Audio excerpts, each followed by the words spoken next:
Agri-Challenge, le magazine de l'entrepreneuriat agricole et du développement durable. La Banque agricole du Niger, Bagri, sponsor officiel d'Agri-Challenge. Bagri, nous œuvrons pour votre autonomie. Bonsoir à tous. Vous regardez Agri-Challenge sur votre chaîne panafricaine Africable. Agri-Challenge, le magazine consacré à l'entrepreneuriat agricole et du développement durable. C'est notre 28e numéro et nous ouvrons cette édition avec le reportage de la Banque agricole du Niger, Bagri, dans les régions. Cette fois, nous allons faire une immersion dans le bas-fond de Matamei, dans la région des Anders, pour découvrir un nid d'opportunités agricoles. Sur ce site agricole, une association appuyée par la Bagri exploite une vingtaine d'hectares et engrange une vingtaine de millions de francs CFA par semaine. Second reportage à suivre dans ce numéro, nous allons vous présenter le portrait d'un jeune entrepreneur agricole qui fait la promotion des semences de qualité au Sahel, Ibrahim Idrissa. Grâce à la compétition des plans d'affaires dont il est lauréat au titre de la région d'Agadez, Ibrahim Idrissa a mis en valeur 2 hectares. Vous allez découvrir toutes les opportunités d'affaires qui s'ouvrent à ce jeune homme. Nous clôturons ce numéro avec les témoignages des entrepreneurs agricoles nigériens sur le bilan de l'année 2019 au Niger. Restez avec nous pour suivre les détails de tous ces sujets. Agri-Challenge.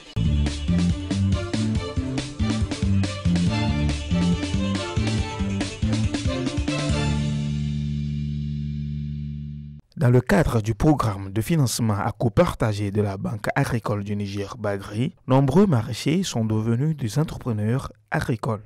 Dans la région des Zinder, la Bagri a permis aux producteurs de révolutionner leurs pratiques agricoles. Ils sont devenus maintenant indépendants grâce au système de financement à coût partagé. Ainsi, dans le département de Matamei, l'Union Hadinkai a-t-elle bénéficié de cet accompagnement? C'est une union composée de 33 groupements.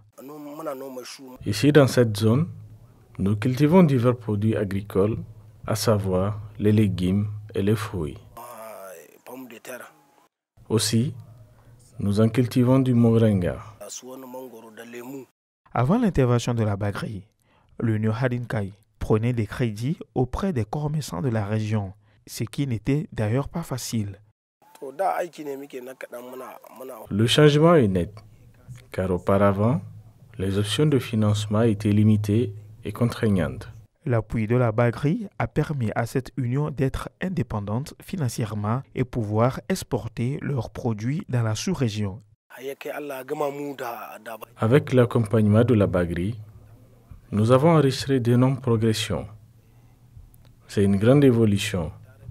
Notre production a augmenté, ce qui nous permet d'engranger en moyenne 20 millions de francs CFA par semaine. Grâce à la Bagri, nous arrivons maintenant à exporter nos produits agricoles à l'intérieur du pays et aux pays voisins. La Bagri a accompagné les jeunes dans la réalisation de leurs rêves. Ismaël Djibo, promoteur du site Macromi, a bénéficié du soutien financier de la Bagri. Sur son site, il pratique l'agriculture, l'embauche en passant par l'aviculture. Donc, un site intégré fait de l'embauche et des fermes avicoles. Donc, il a reçu un financement de la part de la Bagri d'un montant de 18 millions dans le cadre du programme PCA, le programme à coût partagé. Donc, et grâce à ces financements, il a pu faire l'extension de l'autre côté.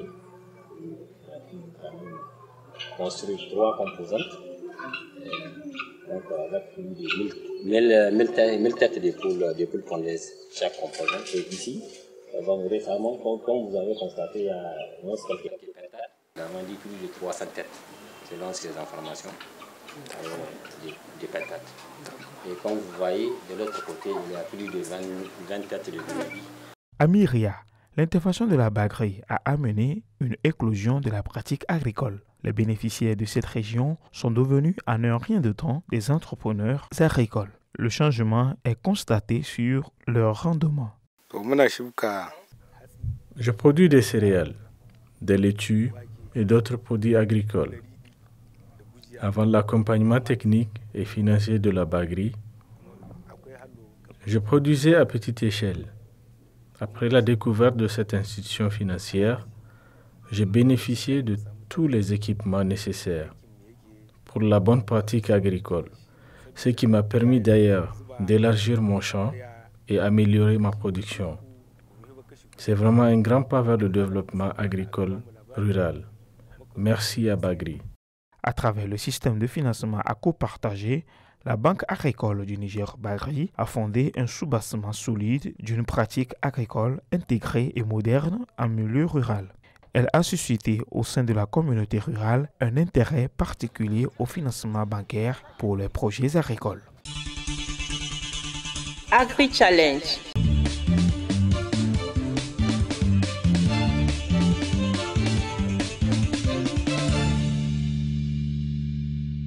Lui, c'est Ibrahim Idrissa, un jeune environnementaliste et fils d'un agronome qui a décidé de se lancer dans l'entrepreneuriat agricole dans la région d'Agadez, dans cette partie du Sahel. Il existe d'espaces cultivables, mais peu de jeunes s'y engagent dans l'agriculture. Ibrahim s'est fait distinguer des autres en se lançant dans la production de semences de qualité, une activité peu développée dans l'Aïr. L'idée m'est venue du fait que je suis agriculteur. Je suivais le papa dans le champ depuis le bas âge. C'est un agronome, le papa. Donc, je suivais un peu les techniques qu'il utilise dans le domaine. Et c'est pourquoi j'ai eu l'amour de me lancer dans ça après mes études. J'ai étudié en environnement donc à l'université, avec aussi les expériences acquises depuis le bas âge avec les vieux.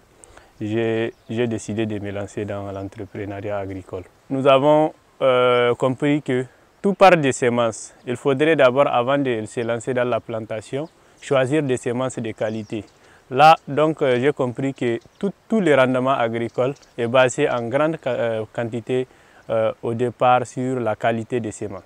Ensuite, j'ai commencé à choisir des semences. Je me suis lancé, j'ai dit pourquoi pas sélectionner les semences et les multiplier pour revendre donc, au niveau donc, des autres agriculteurs. Alors j'ai pris les semences de base au niveau de l'INRAN. J'ai commencé à multiplier et quand j'ai bénéficié de la subvention, j'ai continué sur ça. Ce jeune d'une vingtaine d'années a été déniché lors de la compétition des plans d'affaires CPA organisée par la maison de l'entreprise. Il a bénéficié d'une assistance technique et d'une enveloppe de 5 millions de francs CFA pour réaliser son projet. Je suis lauréat CPA de la région d'Agadez. Nous avons bénéficié de l'accompagnement technique dans le montage des plans d'affaires. Nous avons ficelé avec la maison de l'entreprise un plan d'affaires sur la production et commercialisation des semences et aussi l'appui financier qui nous a permis d'avoir donc des matériels d'exploitation et un fonds de roulement qui nous a permis de mettre en valeur 2 hectares de champs dans lesquels nous cultivons des semences que nous avions pris, donc des semences de base au niveau de l'INRAN pour multiplier et revendre sur le marché local. Grâce à l'accompagnement technique et financier de la maison de l'entreprise, Ibrahim Idrissa a mis en valeur un champ de 2 hectares. Il produit de semences de qualité. Mon activité principale, c'est la production de semences de blé, de maïs et aussi des oignons. À part ça, c'est juste pour avoir des semences de qualité qui sont reconnues, des semences certifiées que nous allons mettre à la disposition des producteurs. Mais aussi nous cultivons des cucurbitacées, donc des légumes que nous revendons. Nous sommes à 1/3 parce qu'on a prévu la production de semences de blé, de maïs et des oignons. On a commencé avec le maïs. Nous avons stocké une première récolte donc, de maïs. Nous avons sémé, comme vous voyez, donc, les blés. Donc ça, le maïs, c'est la variété, donc, les P3 Colo que nous avons pris au niveau de l'INRAN. Nous avons sémé une deuxième phase, donc c'est les blés, donc la Reina 29 on l'appelle. Donc à part ça, il y aura une autre variété aussi qui sera mise, donc c'est Attila Gang Attila. Après ça, donc nous allons s'aimer pour la troisième phase, ce serait des oignons. Et là, c'est les violets des galmis que nous allons s'aimer. Ce lauréat de la compétition des plans d'affaires au titre de la région d'Agadez nous explique comment il a réparti la subvention reçue de la maison de l'entreprise. Le montant total de la subvention était de 5 millions de francs. Nous avons investi personnellement donc 1 300 000, ce qui fait 6 300 000 francs, qui a permis donc de mettre ces champs en exploitation. Donc une partie de la subvention, c'est des matériels d'exploitation tels que donc, les réseaux californiens, des charrettes asines, des petits matériels d'exploitation comme la roue, la daba, les pioches, les fossiles, les râteaux, etc. Mais aussi des motopompes, un panneau solaire et une pompe pour avoir donc de l'eau en permanence. Agri-Challenge. Avec bien sûr les semences de base que nous avons commandées depuis l'INRAN pour aller s'aimer. Et maintenant le reste de la subvention, c'est les fonds de roulement, à savoir donc les défrichements, les remblages, la construction des planches et aussi donc le matériel consommable tel que donc les engrais chimiques, les composts, mais aussi des produits phytosanitaires pour lutter contre donc, les ennemis des cultures.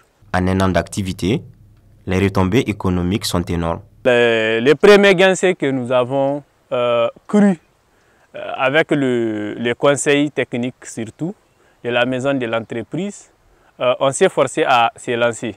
Donc déjà, parce qu'on avait l'idée, mais l'accompagnement aussi technique nous permet vraiment de croire et de foncer sur l'idée.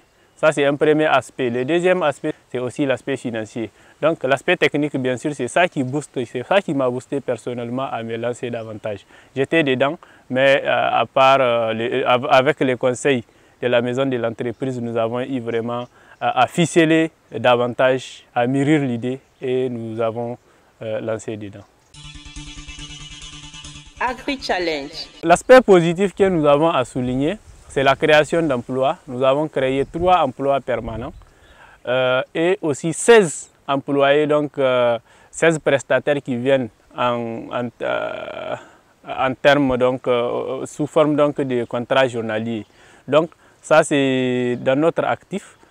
Nous avons donc créé de l'emploi. Ça a impacté donc le niveau local et nous avons aussi un deuxième aspect de production donc mis en place sur le marché donc des semences certifiées que nous comptons que vraiment ça va impacter sur les rendements parce que donc ceux qui étaient en train de produire avec des semences donc locales, s'ils introduisent donc ces semences, vraiment je pense que c'est à eux de montrer donc la différence en termes du rendement agricole qu'ils auront fait au cours de l'année prochaine. Le jeune promoteur est en pleine ascension. Il le doit en grande partie à la maison de l'entreprise. La maison de l'entreprise, on se réjouit de leur accompagnement technique. Ils ont été présents à nos côtés depuis le début, le démarrage, jusqu'à donc un certain niveau où nous avons commencé à stocker. Nous pensons que c'est un salut que nous leur envoyons, mais aussi et surtout de continuer l'accompagnement et de voir les entrepreneurs qui sont sur place. C'est vrai, il y a des difficultés. Maintenant, comment arriver à les accompagner et surmonter un peu certains défis. Parce que nous avons bien sûr rencontré quelques difficultés. Nous comptons aussi à la maison de l'entreprise de continuer dans cette lancée pour pouvoir améliorer ce que nous avons commencé. Âgé d'une vingtaine d'années, Ibrahim Idrissa ne compte pas se limiter dans la production et la commercialisation de semences de qualité. Il envisage de créer un centre de formation à la technique agricole afin d'initier les enfants du Sahel à la bonne pratique agricole. Ce que nous envisageons à faire dans les années qui viennent, c'est vraiment d'étendre le champ. Ces 2 hectares que nous avons commencé, on peut l'étendre à 3 à 4 hectares pour que dans le temps, nous transmettons les savoirs que nous avons acquis, à savoir donc la multiplication des semences certifiées. Donc nous comptons transformer ces champs comme un centre de formation que nous allons prendre des élèves, les enseigner la technique agricole pour aboutir aux semences de base certifiées. Agri-Challenge. L'année 2019 a été riche en divers événements qui ont contribué au développement de l'entrepreneuriat agricole au Niger. Malgré les inondations qui ont causé dans certaines zones du Niger des dégâts aux nombreux producteurs de riz et maraîchers, l'année 2019 a été un succès pour certains entrepreneurs agricoles. Dans ce reportage, vous allez suivre comment les acteurs agricoles ont vécu l'année 2019 sur le plan agricole. Agri-Challenge. Moi, je trouve que cette année, il a beaucoup plu, mais le rendement n'a pas toujours été à la hauteur, dans la zone où je suis, à la hauteur de l'attente des gens, parce qu'il y a eu trop de pluie, les unes après les autres. Ça a été aussi un dommage. J'aime beaucoup l'agriculture. plus que toute autre chose, l'agriculture et l'élevage, naturellement. Les objectifs que j'avais, c'est d'abord l'aménagement de mes champs. Donc j'ai atteint certains objectifs, c'est-à-dire le sous-solage et le planage des espaces. J'ai atteint certains objectifs parce que j'ai atteint une moindre satisfaction dans le domaine de la maîtrise de l'eau. Or, la maîtrise de l'eau, c'est l'essentiel. Si on n'a pas d'eau, on n'a pas d'agriculture. Moi, je fais de l'agriculture irriguée, je fais de la culture hors saison pluvieuse. Et il me faut beaucoup d'eau. Et je n'ai pas justement atteint cet objectif. Très sincèrement, sur ça, je reste encore sur ma faim. Je n'ai eu aucun projet qui m'a financé un point d'eau ni une aide quelconque. Tout ce que j'ai fait, je l'ai fait avec mes ressources qui sont très limitées. Évidemment, je ne peux pas tout faire en une fois. Mais déjà, cette année, j'ai beaucoup avancé par rapport aux autres années. Mais je suis très content et satisfait de la manière dont le gouvernement du Niger a pris en compte la situation de l'élevage et de l'agriculture pour le développer. Le slogan « Pain zéro » en 2020, là, je pense qu'elle va être réalisée. Si vraiment on continue à vouloir aider les agriculteurs tels qu'ils sont, les organisations paysannes, aussi bien agricoles, d'éleveurs, de pêcheurs, tout ça là, ça va produire au Niger une alimentation diversifiée telle que les Nigériens le voudront. Agri-Challenge. Sur le plan agricole, je pourrais dire que c'est une satisfaction d'ensemble. En dehors de ce que nous faisons nous-mêmes au niveau de notre unité de production agricole, nous avons, en plus de ce que nous avons fait l'année passée, apporté beaucoup pour les femmes avec lesquelles nous travaillons sur le plan agricole. Nous avons varié les cultures cette année.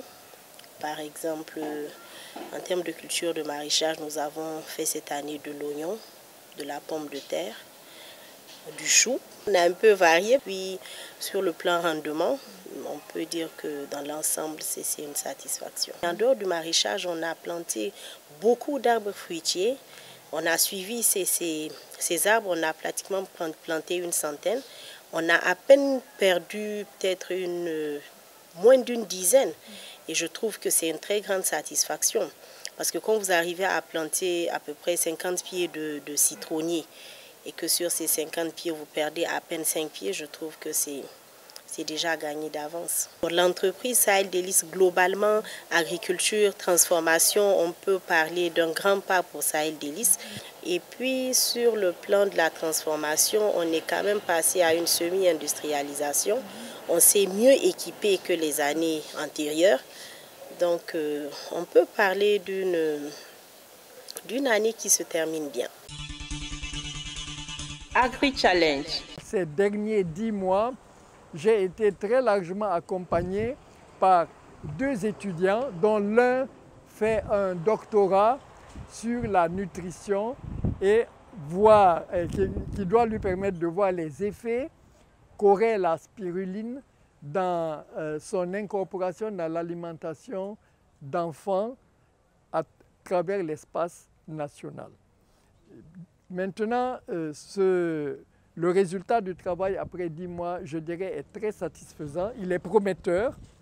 Nous avons des bassins de culture de spiruline qui remplissent les prévisions initiales du projet.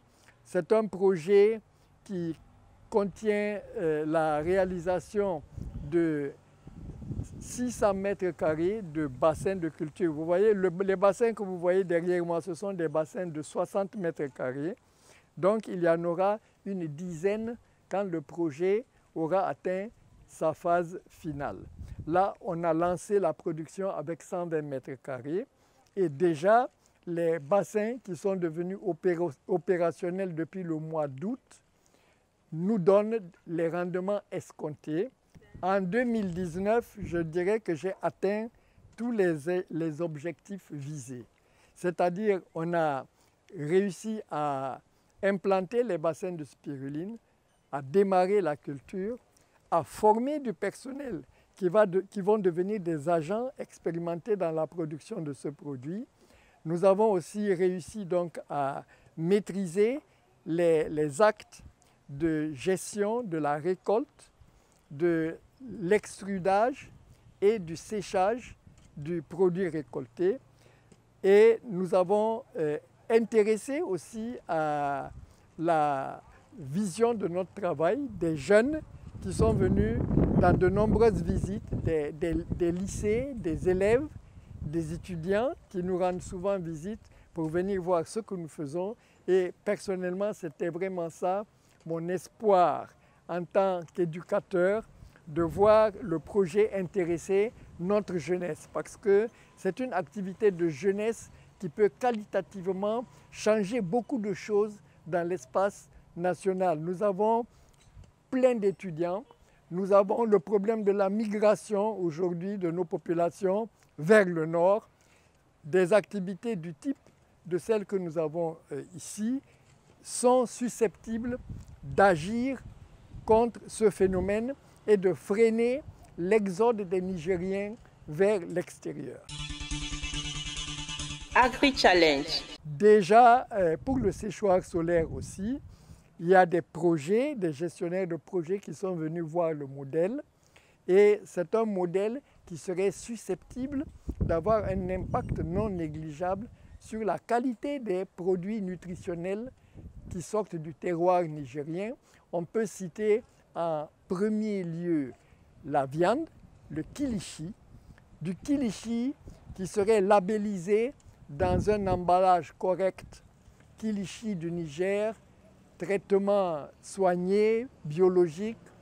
Bon, eh bien, un kilichi de cette qualité va très certainement servir non seulement l'alimentation intérieure chez nous, mais aussi va très certainement aussi franchir nos frontières pour améliorer l'économie.